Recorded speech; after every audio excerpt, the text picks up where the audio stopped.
Vamos a profundizar este tema de análisis. Para ello nos acompaña Héctor Bernardo. Él es periodista y escritor, además de profesor de la Universidad de La Plata. Qué gusto tenerte con nosotros. Gracias por tu tiempo para esta jugada crítica. ¿Cómo estás? Hola Paola, siempre es un placer charlar contigo, con el público de Telesur. Gracias por atender nuestra llamada, Héctor. Vamos a visualizar un poco los escenarios que abre el último encuentro del Grupo de Puebla. Sin lugar a dudas, el fortalecimiento de los organismos multilaterales. Hay una diferenciación para que nuestros televidentes puedan de alguna manera plasmarlo. El hecho de hablar de Naciones Unidas o mecanismos multilaterales de integración, como por ejemplo lo que se pretende reactivar como la UNASUR, el Mercosur, la CELAC, que además son mecanismos de integración bastante interesantes que aglutinan a países de la región que hoy tienen una tendencia política prácticamente unificada, casi en más de un 50% de los países que forman parte de este lado de la región, de nuestro hemisferio. Y con ello, sin lugar a dudas, facilita un diálogo político y alcanzar quizás puntos de encuentro que ayuden a agilizar agendas en común. ¿Cómo entenderlo? Bueno, hay que tener en claro que los mecanismos de integración que vos señalaste, sobre todo la CELAC, sería el primer mecanismo de integración de toda la región creado por los pueblos de la región y por los gobiernos progresistas de la región. El resto de los mecanismos, como bueno, las Naciones Unidas, que es un mecanismo de integración a nivel mundial y que vemos cómo no ha funcionado acertadamente, porque las resoluciones, por ejemplo, la resolución recientemente votada a favor de que se finalice el bloqueo contra Cuba, esa resolución que fue votada por más de 180 países y que solo 2 votaron en contra, no tiene la capacidad de implementarse. Es una resolución que queda en una declaración de la mayoría de los países del mundo que rechazan el bloqueo unilateral, arbitrario, que Estados Unidos tiene de manera ilegal contra Cuba, pero no tiene capacidad de ponerle fin a ese bloqueo, porque Estados Unidos, porque Israel votan en contra y porque además Estados Unidos se decide no obedecer esa resolución y no pasa nada. En cambio, hay otros organismos como los organismos de integración que se están creando en la región, que son mucho más democráticos, donde todos los países tienen derecho a participar, a votar, todos los países están en igualdad de condiciones, ¿no? Como en Naciones Unidas, donde también hay países que tienen derecho a veto, ¿no es cierto?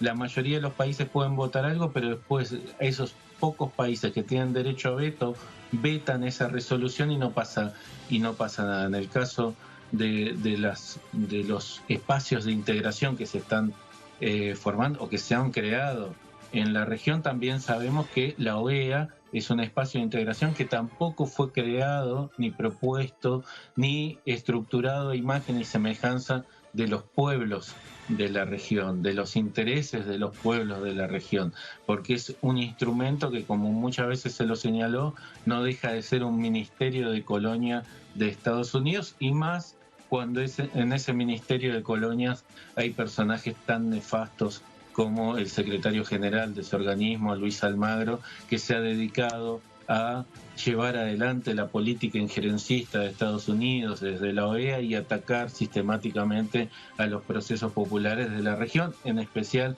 a Cuba, Venezuela, Bolivia y Nicaragua, y marcar específicamente el rol que el secretario general de la OEA tuvo en el golpe de Estado de 2019 contra Evo Morales.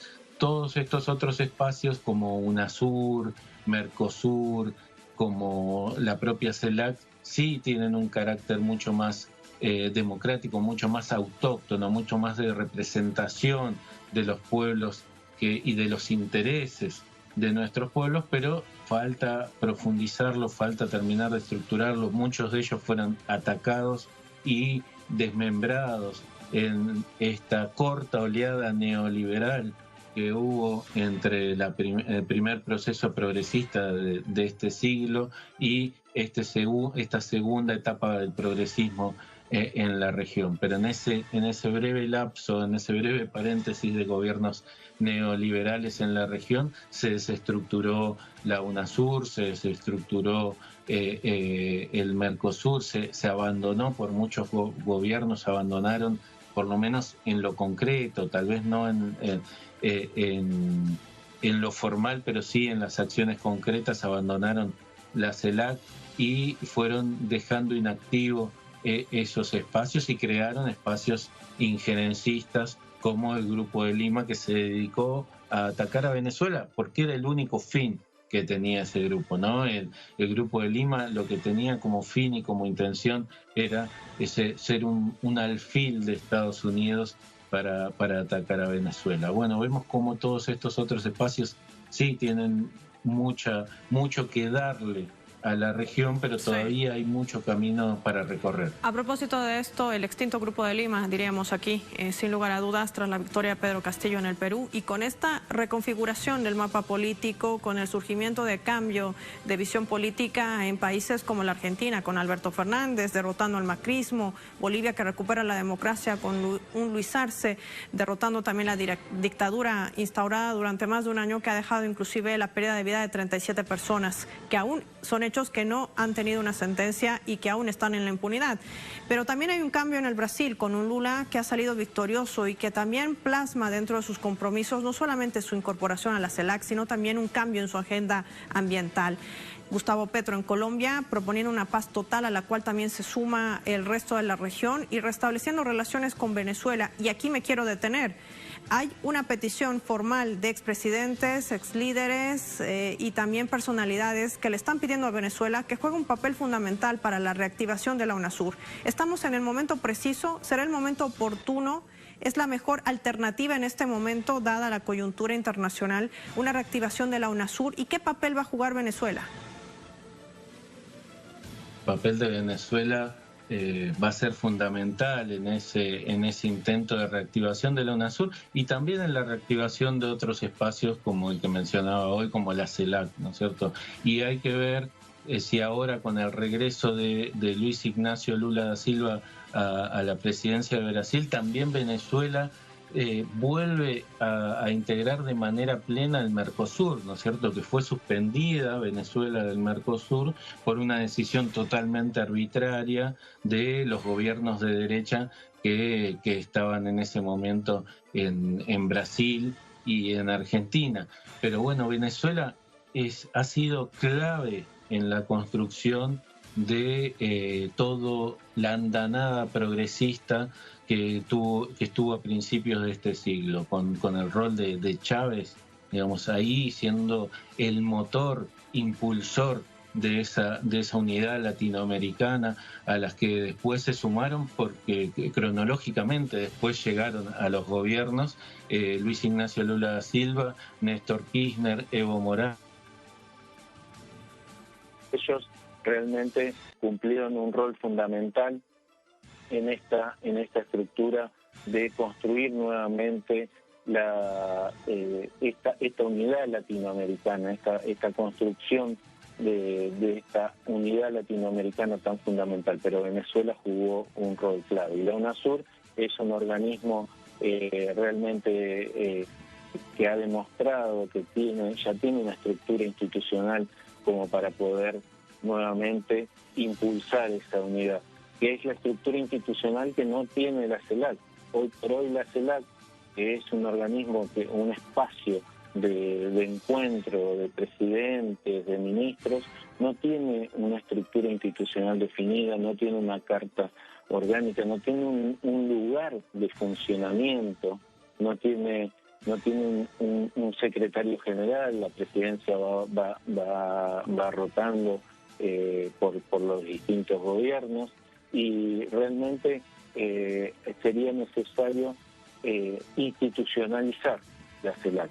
Ese espacio es fundamental, además, para darle lugar a la posibilidad de reemplazar a la OEA, que ha sido realmente nefasto el rol que jugó. Y como vos bien marcabas, Paola, la necesidad de recomponer UNASUR es fundamental, porque además podemos señalar dos hitos fundamentales de la UNASUR, que fueron evitar el golpe de Estado contra Evo Morales en 2008 y evitar el golpe de Estado contra Rafael Correa en 2010. La UNASUR jugó un rol fundamental para frenar esos dos intentos golpistas en América Latina.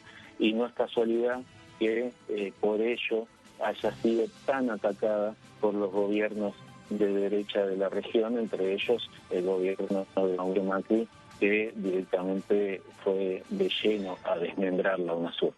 Tomando en cuenta todos estos aspectos y las aristas que hemos colocado sobre la mesa, Héctor, del cual hablábamos, el rechazo a las medidas unilaterales, el marcar una agenda climática, la paz total también, que fueron temas en debate. Además, inclusive se ha hablado entre algunos miembros de poder tener o contar con una moneda única en la región, dadas las circunstancias y condiciones también de la inestabilidad financiera que se genera, sobre todo por la aplicación de modelos neoliberales en países del mundo, y con ello también una recesión bastante fuerte con inflaciones nunca antes registradas, que son producto también de esas sanciones de las cuales también el Grupo de Puebla se ha pronunciado, sanciones que se han convertido prácticamente en un efecto boomerang para los propios sancionadores. Hablo de los países europeos por lo que sucede al este de Europa. En todo este contexto, América Latina tiene grandes potencialidades de un diálogo. Más allá del político está el cultural, está también el militar y el técnico científico, un aspecto que no debemos de olvidar por la potencialidad que también tiene la región y que podría aportar al mundo. ¿Cuál es tu conclusión entonces respecto al desarrollo de este último encuentro del Grupo de Puebla?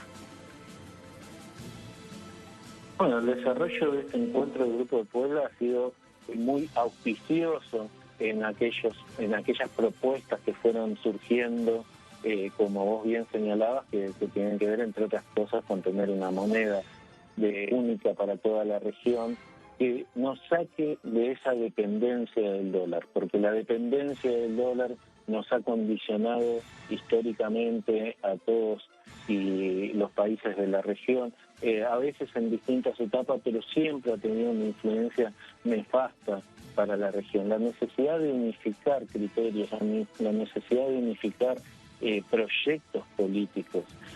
Somos una región que produce de 600 millones de habitantes y producimos alimentos para 1.500 millones de habitantes, pero sin embargo un tercio de nuestra población padece hambre y eso no es aceptable, digamos, en un territorio tan rico, en un territorio tan vasto de producción, de materias primas, de todos los recursos naturales tan áridos, que nuestros pueblos estén padeciendo hambre.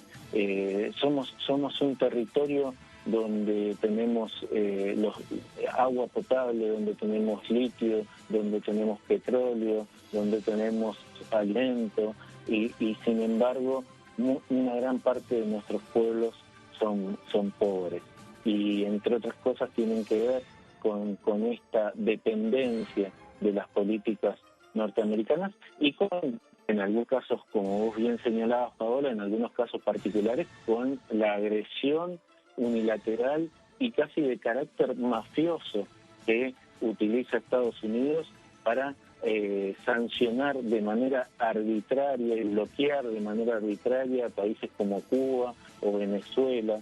Recientemente le veíamos al presidente Nicolás Maduro diciendo que en algunos momentos el ingreso de divisas al país por la venta petrolera era de 56.000 millones de dólares, pero con las sanciones de Estados Unidos eso cayó a 500 millones de dólares. Con eso se tuvo que manejar el gobierno para mantener las políticas sociales, para sostener las necesidades de sus pueblos.